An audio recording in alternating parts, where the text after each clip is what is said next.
Jeśli robisz instalację LAN lub zlecasz je firmie, ten film pomoże Ci zaoszczędzić kilka tysięcy złotych. W tym filmie pokażę Ci 5 najczęstszych błędów, które widzę na instalacjach i większość z nich kończy się poprawkami. Błąd pierwszy. Zbyt mocne zagięcie kabla. Na pierwszy rzut oka kabel wygląda ok, ale w środku uszkadza się jego struktura. Efekt?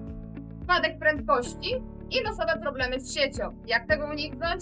Przestrzegać minimalnego promieniu gięcia kabli. Błąd drugi. Brak oznaczeń. Na początku wszystko jest jasne, a po roku nikt nie wie, który kabel gdzie idzie. I wtedy zaczyna się zgadywanie albo zrywanie całej instalacji. Mieliśmy kiedyś klienta, który pół dnia szukał jednego kabla. Jak uniknąć tego rodzaju błędu? Stosowanie jasnych oznaczeń.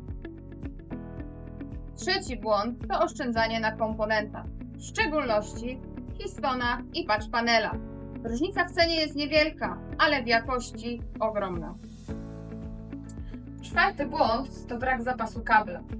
Instalacja jest na styk i przy pierwszej zmianie trzeba kłuć ściany.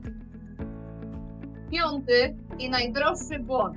Brak testów po instalacji. Instalacja działa do momentu, aż przestaje.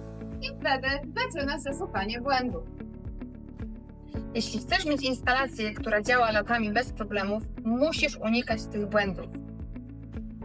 My w Kobi Cabling budujemy systemy tak, aby instalator miał spokój, a klient nie wracał z reklamacją.